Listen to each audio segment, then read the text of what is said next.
ណាគេខ្លះនៅពេលដែលដាក់ map PVP មួយនេះគឺវាឬក៏បើការចឹងទៅអញ្ចឹងគឺមកមើលវីដេអូនេះទាំងអស់គ្នាអញ្ចឹងដើម្បីឲ្យ map យើងដំណើរការបានត្រឹមត្រូវគឺយើងត្រូវការ3ដំណាក់កាល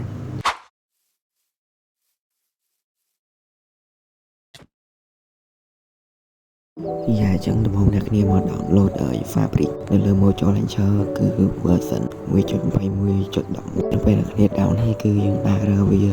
ងចុចវាចូលលេងមកអ្នកគ្នាពេលដែលយើងចូលលេងហើយគឺឲ្យធ្វើវាទៅតាមការម៉ូដអីចឹងទៅយើងចេញវាវិញមកយ៉ាលើគឺវាកំពុងចូល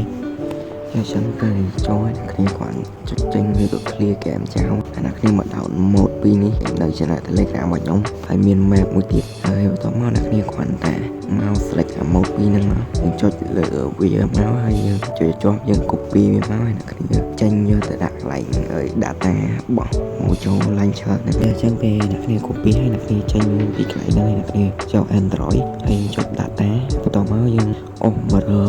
Mojo Launcher ហើយអ្នកគ្នាមើលតាមហ្នឹងទៅពេលអ្នកគ្នាចូលហើយគឺយើងយកមកផាកកន្លែង Fabric ដែលយើងបាន down គឺ version 1.21.11 អ្នកគ្នាផាកកន្លែង mode 2ហ្នឹងមកហើយយើងចេញទៅវិញចូល download ដើម្បីហើយ add map របស់យើងចូល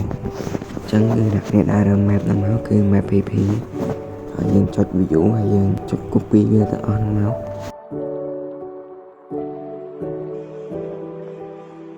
យើងចង់ពេលអ្នកគ្នា copy វាហើយអ្នកគ្នាចូលមកកន្លែង Android ដូចតាពេលយើងដាក់ mode ដែរហ្នឹងអ្នកគ្នាចូលមកកន្លែងហ្នឹងហើយ scroll រើ Mojo Launcher មករួចមកយើងចូល version 1.21.11 តែយើងចូល set គ្នា add អី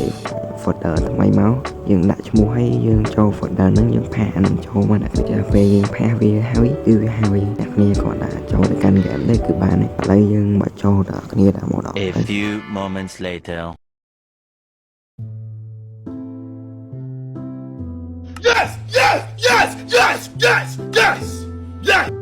យ៉ាអញ្ចឹងតែប៉ុណ្្នឹងគឺអ្នកគ្នាអាចដាក់វាបានហើយតែឥឡូវយើងចូល